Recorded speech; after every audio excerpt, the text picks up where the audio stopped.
Dear students, collective bargaining के अंतर्गत कौन कौन से विषय शामिल किए जाते हैं, किन किन विषयों पर इसमें चर्चा की जानी चाहिए, ये एक सामान्य बातचीत है। अर्थात सामूहिक सौदेबाजी का क्या क्षेत्र होता है, आज इस विषय पर अपन चर्चा करेंगे। वैसे ऐसी कोई भी विशेष व्यवस्था नहीं है कि सामूहिक सौदेबाजी में कौन कौन सी मदें शामिल की जाए और कौन कौन सी विषय वस्तु इसके बाहर है। फिर भी हम ऐसे मुख्य रूप से कह सकते हैं कि प्रबंधकीय निर्णय और नीतियाँ सामान्यतया सामूहिक सौदेबाजी के क्षेत्र में नहीं आती है। सामूहिक सौदेबाजी में श्रमिकों की सुरक्षा, उनकी मजदूरी, की पदोन्नति, उनका स्थानांतरण, कार्य के घंटे, उनकी वर्किंग कंडीशंस, छुट्टियाँ, सेफ्टी, हेल्थ, फ्रिंज बेनिफिट्स मुख्य रूप से इत्यादि बिंदुओं को इसमें शामिल किया जाता है। सामूहिक सौदेबाजी में श्रमिक और सेवा योजकों के बीच बढ़ते विवादों को दूर करने के तरीकों की भी एक ये व्यवस्था है और किस प्रकार से हम बेहतर तरीके से विविध विधियों को इसमें शामिल करके श्रमिकों की समस्याओं का समाधान कर सकते हैं, ये भी सामूहिक सौदेबाजी में शामिल किया जाता है। प्रारंभिक काल में सामूहिक सौदेबाजी का प्रयोग मजदूरी, कार्य के घंटे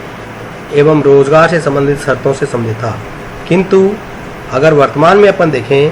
तो जो सामूहिक सौदेबाजी है उसमें केवल यही विषय शामिल नहीं होते हैं, अपितु इसमें leave encashment, leave type of leave, अधिक ओवर टाइम के लिए कैसे उनको वेतन मिलेगा, कैसे आप किसी को जबरन छुट्टी दे सकते हैं, कैसे आप उनका सवैतनिक बीमारी अवकाश दे सकते हैं, कैसे उनको ट्रेनिंग के लिए उनको आप दे सकते हैं, उनकी सीनियरिटी, उनका प्रमोशन, उनका ट्रांसफ़र इत्यादि जो बातें हैं, इन सारी बातों को भी सामूहिक सौदेबाजी में शामिल किए जाते हैं। यही नहीं, इसके अलावा भी जो आनुषंगिक लाभ है, बीमारी व मातृत्व लाभ है, आदि मुद्दे भी इस विषय में शामिल किए जाते हैं। डेबी ने स्पष्ट किया कि सामूहिक सौदेबाजी में समझौता, प्रशासन, निर्वचन के अनुसार उसे लागू करना और सामूहिक समन्वय की क्रियाएं इसमें शामिल की जाती हैं। इसमें उसके अनुसार मजदूरी और वेतन की दरों का निर्धारण किया जाता है, कार्य के घंटे तय किए जाते हैं, नियोजन की दशाएं तय की जाती है, आदि जो समस्याएं होती है वो भी सामूहिक सौदेबाजी के विषय में या उनके मुद्दों में शामिल किए जाते हैं। अपन अगर वैसे इसकी सूची के दृष्टिकोण से देखना चाहें तो सामूहिक सौदेबाजी संबंधित मुद्दों की जो संक्षिप्त एक विवेचना है वो अपन निम्न प्रकार से कर सकते हैं। सबसे पहले अपन कर सकते हैं समझौता एवं प्रशासन। समझौते एवं प्रशासन की श्रेणी में अपन कहेंगे कि प्रबंध के अधिकार एवं दायित्व क्या है, संघीय सुरक्षा एवं स्थिति क्या है, जो एग्रीमेंट किया गया है उसका इम्प्लीमेशन क्या है, जो शिकायत है उसकी करने की प्रक्रिया क्या है, और फिर मध्यस्थता और पंच फैसला क्या है। अर्थात इस श्रेणी में अपन इन बातों की चर्चा करते हैं कि जो प्रशासन है उसके पास में किस प्रकार के मैनेजर राइट्स और उसकी क्या ड्यूटीज़ है, ऐसे जो श्रमिक है उसके किस प्रकार के अधिकार और दायित्व है, हमारा जो फेडरल यूनियन का जो सिस्टम है उसकी सेफ्टी और इसका स्टेटस क्या रहेगा, जो एग्रीमेंट्स, कॉन्ट्रैक्ट श्रमिकों के बीच में और नियोजकों के बीच में जो बनाए गए हैं उनको किस प्रकार से लागू किया जाएगा, अगर कोई श्रमिक को कोई शिकायत करनी है तो शिकायत की प्रक्रिया क्या रहेगी, उसको कौन कौन से स्टेप्स को फॉलो करना है, किस प्रकार से वो शिकायत करेगी, और उसके बाद में जो शिकायत होने के बाद में उसका जो निर्णय करने के लिए, उसका समाधान करने के लिए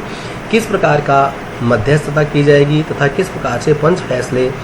लिए जाएंगे, ये बातें इसकी श्रेणी में आती है। दूसरी बात अपन कर सकते हैं, दूसरा बिंदु अपन ले सकते हैं, वो है काम की सुरक्षा, पदोन्नति और छटनी। इस बिंदु के अंतर्गत अपन ये मानेंगे कि जो भी वर्कर वहाँ काम कर रहा है उसका प्रमोशन कैसे होगा, उसकी छटनी कैसी होगी, उसके ओवर टाइम का उसको किस प्रकार से मिलेगा, उसकी जो कार्य पे उसकी जॉब सिक्योरिटी कैसे रहेगी, इन सारी बातों की अपन इसमें चर्चा करेंगे। इसके दृष्टिकोण से अपन सीनियरिटी और जो सॉर्टिंग इत्यादि जो बातें हैं इसका इस पे अपन निर्धारण करेंगे। ये अपन काम की सुरक्षा और प्रमोशन और शॉर्टिंग के दृष्टिकोण से इसको अपन कह सकते हैं। तीसरा जो बिंदु है वो अपन मुख्य रूप से इसमें ले सकते हैं मजदूरी, कि मजदूरी का निर्धारण सामूहिक सौदेबाजी में इस बात को देखा जाता है कि किस प्रकार से मजदूरी का निर्धारण किया जाए, अर्थात ये सबसे इसमें मुख्य बिंदु है। ज़्यादातर जो भी वर्ग संघर्ष होता है वो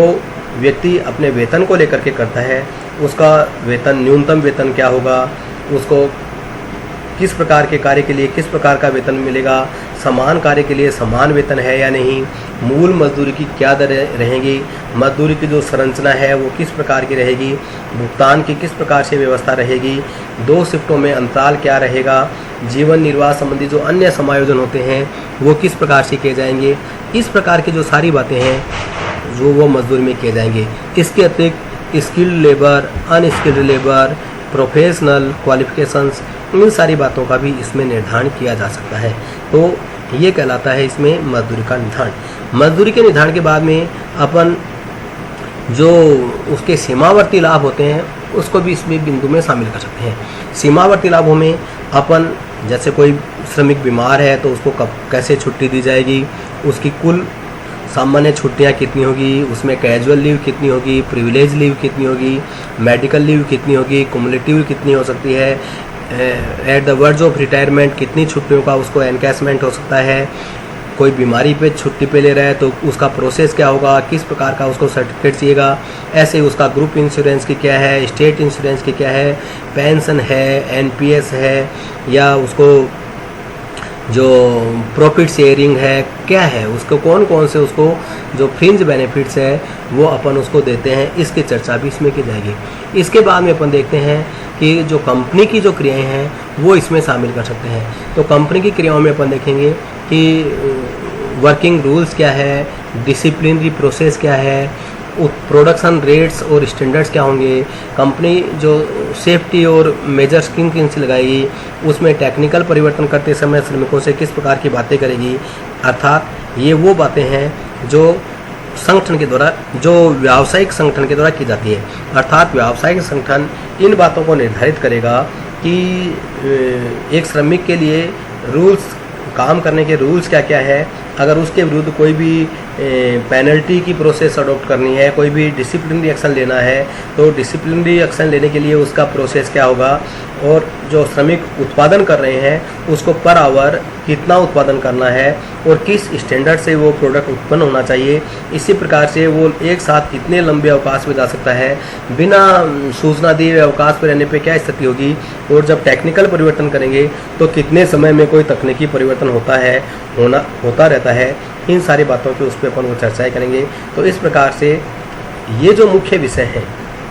कि कंपनी के दृष्टिकोण से क्या रहेगा, श्रमिकों के वेतन के बारे में क्या रहेगा, फ्रिंज बेनिफिट्स के बारे में क्या रहेगा, कार्य की दशाएं क्या रहेगी, श्रमिकों की सुरक्षा के बारे में क्या रहेगा, उपक्रम के प्रति श्रमिकों के क्या दायित्व रहेंगे, उनके काम के घंटे क्या रहेंगे, उनको कितना उत्पादन करना पड़ेगा, उनका उत्पादन किस क्वालिटी का और क्वांटिटी का होगा। ये सारी बातें अर्थात दोनों पक्षकारों के हितों को ध्यान में रखते हुए सामूहिक सौदेबाजी में प्रशासन, प्रबंधकीय और नीतिगत जो निर्णय होते हैं इनको छोड़ करके अमूमन श्रमिकों एवं सेवा आयोजकों के मध्य में जो क्रियाएं संपन्न की जाती है उन अधिकांश क्रियाओं को इसमें अपन शामिल कर सकते हैं। तो आज अपन ने इस बात की चर्चा की कि सामूहिक सौदेबाजी में किन किन विषयों को, किन किन बिंदुओं को, कौन कौन से ऐसे क्षेत्र होते हैं जिसको अपन शामिल कर सकते हैं। कल अपन जो चर्चा करेंगे वो करेंगे सामूहिक सौदेबाजी की प्रक्रिया, अर्थात इनमें किस प्रकार से अपन सामूहिक सौदेबाजी की को लागू कर सकते हैं, ये कल पढ़ेंगे। Thanks to all.